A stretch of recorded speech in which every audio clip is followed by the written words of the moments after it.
Bom dia, pessoal. Bom dia, alunos da Escola Municipal Professor Antônio Roden. Eu sou o professor Gabriel Vieira e hoje eu estou aqui para gravar esse vídeo para explicar um pouquinho do conteúdo que eu passei para a atividade de hoje. Hoje é dia 15 de julho de 2020, é o dia da nossa aula de Geografia para os alunos da turma 901 e 902. Eu estou gravando esse vídeo pelo meu celular e também pelo Google Meet e em breve esse vídeo vai ser disponibilizado para vocês na plataforma. Vou tentar mandar também no WhatsApp. Então, pessoal, eu postei a correção da atividade anterior, da semana anterior, e hoje, né? Então, nós estaremos iniciando um novo capítulo, que é o capítulo 6 do livro de Geografia. E eu passei para vocês que vocês deveriam ler as páginas 52, 53 e 54, fazer um resumo e enviar no WhatsApp ou na plataforma.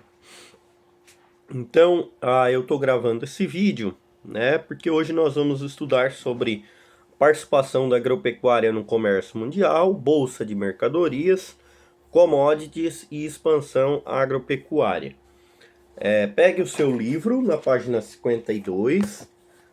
Nós vamos iniciar falando ali dando uma passada no conteúdo que está ali na página 52. E em seguida nós estaremos falando um pouquinho do conteúdo também, tudo isso visando facilitar o trabalho de vocês na compreensão do conteúdo. Vamos lá?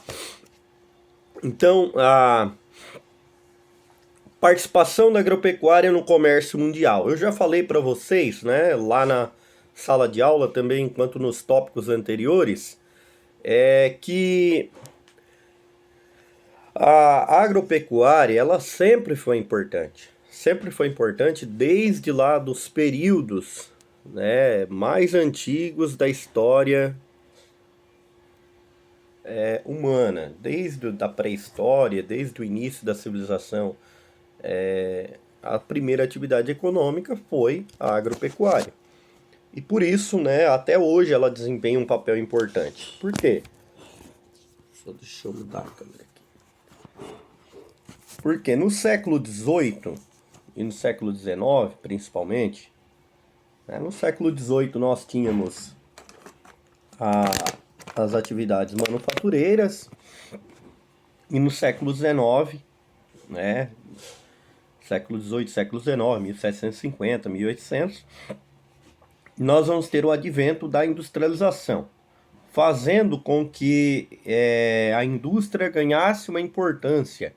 Só que essa importância da indústria ela nunca tirou totalmente o poder da agropecuária. Até hoje nós temos, então, grandes países que têm importância agropecuária. Por exemplo, o Brasil, a Argentina, os Estados Unidos, que são grandes produtores de grãos. A Argentina é conhecida por ser uma grande produtora de trigo, os Estados Unidos também.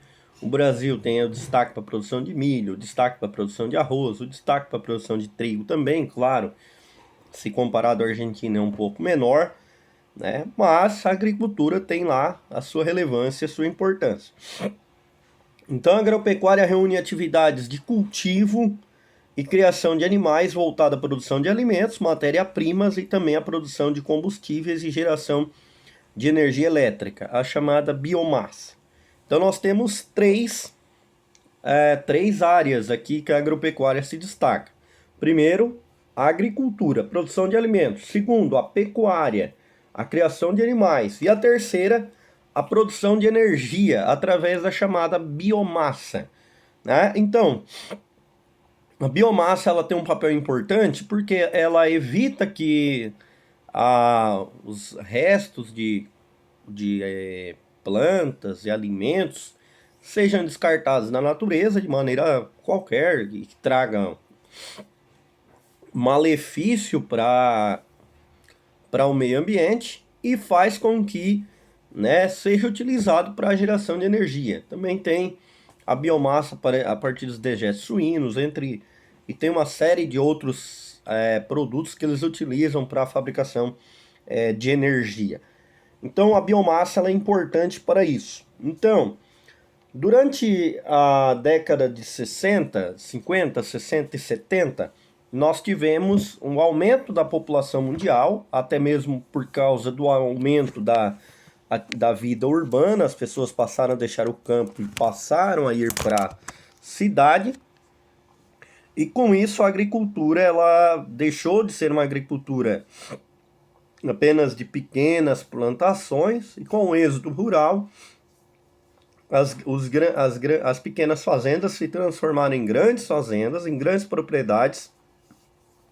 E nós temos aí hoje, Brasil afora, dezenas de fazendas, né, que são enormes e que produzem uma enorme quantidade de alimentos. E isso faz com que a agricultura ela continue sendo relevante mesmo no século XXI. Você pode ter indústria, você pode ter a questão do turismo, que é importante, a questão da produção industrial, mas a agricultura sempre vai ser relevante porque nós precisamos de alimentos. E os alimentos que chegam à nossa mesa hoje, seja carne, laticínios, grãos, tudo isso só existe por causa de algum agricultor. Nós que estamos em uma região interiorana, é mais fácil entender isso, né? Nós somos de Braço do Norte, né? E Braço do Norte o destaque é a produção de carne suína, de carcaça, a produção de leite, a produção de carne bovina. Então nós sabemos e não é difícil de a gente entender.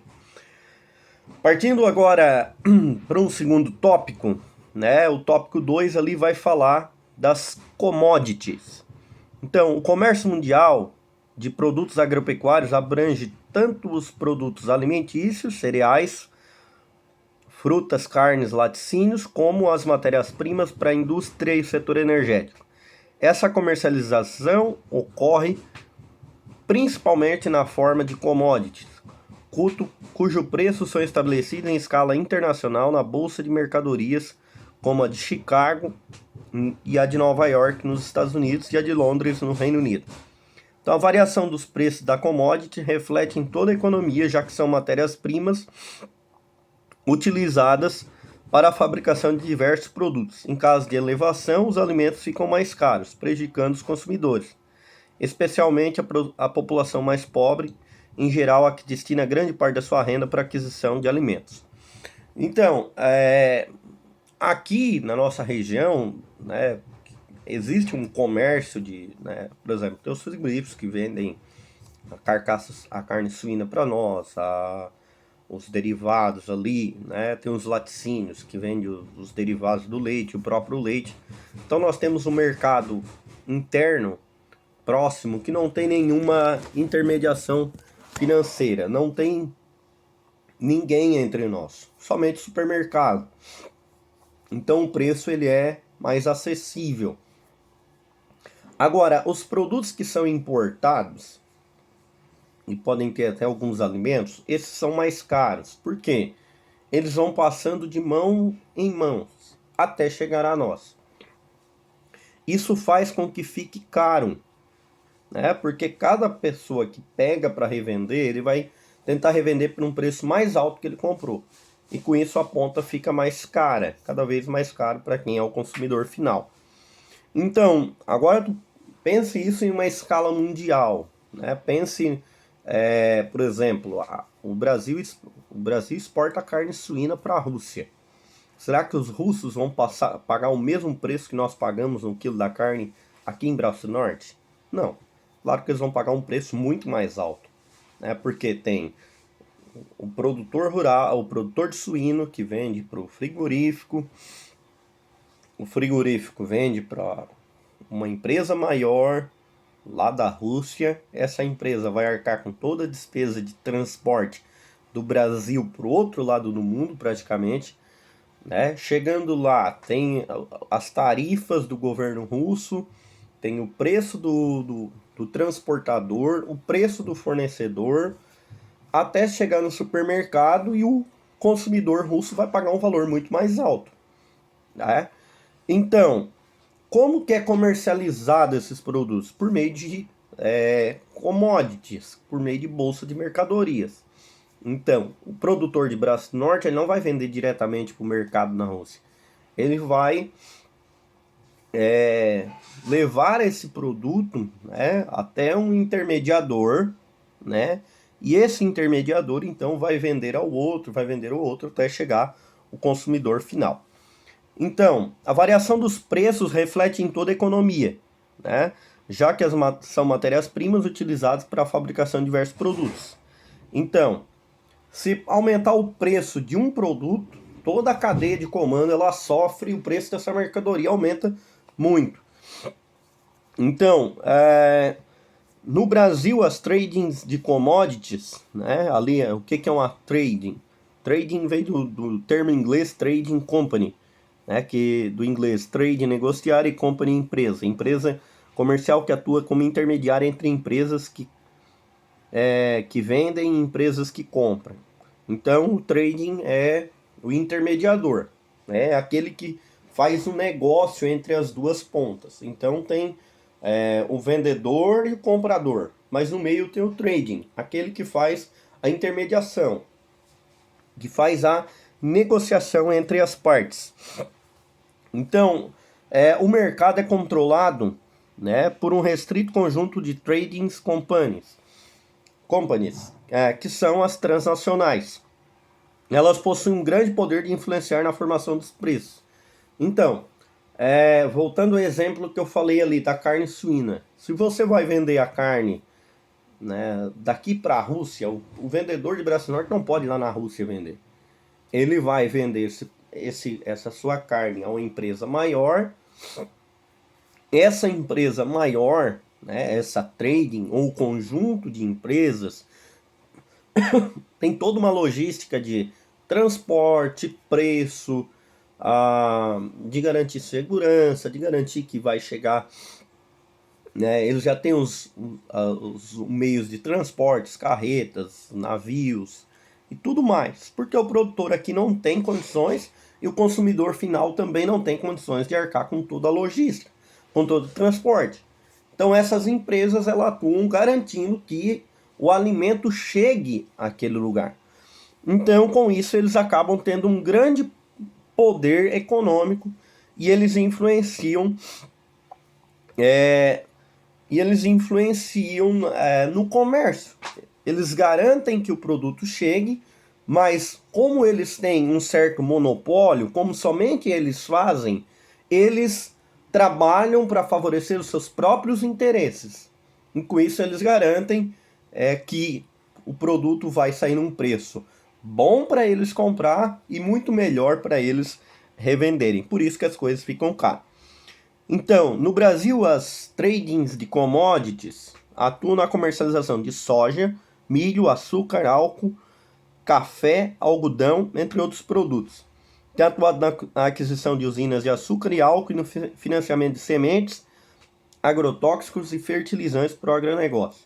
Então, as commodities brasileiras, como o texto diz ali, eu usei o exemplo da carne aqui, mas a carne ainda brasileira ela não tem esse poder tão grande.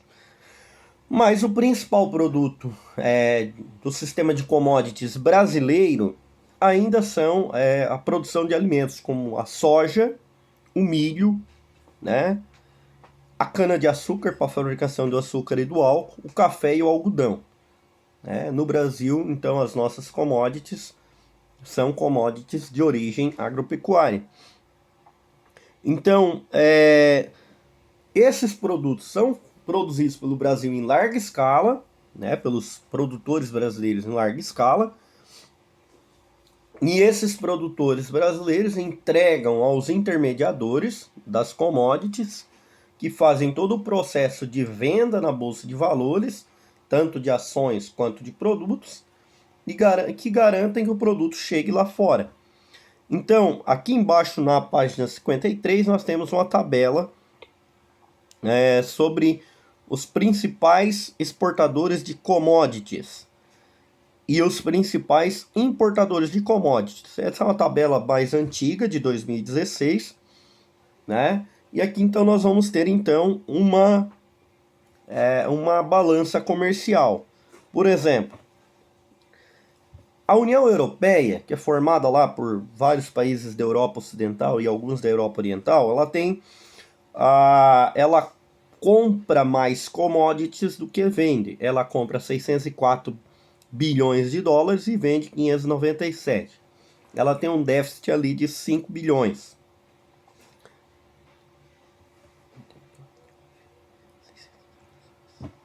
De 7 bilhões, perdão. Os Estados Unidos, né, eles exportam 161 e importam 159. Então eles têm um superávit de 2 bilhões. O Brasil, né, ele não importa commodities. O que importa é bem pouco, porque até então nós produzimos em grande quantidade. E ali você tem o Brasil, tem a China, tem o Japão, o Canadá, a Indonésia, Coreia, e depois vocês podem dar uma olhadinha na tabela também. Então, as commodities, elas são importantes, né? Elas são importantes para garantir a nossa economia, principalmente a brasileira, e elas garantem também o funcionamento da economia mundial, sendo que a agricultura ela sempre vai ser uma parte importante para nós. Pessoal, seria isso.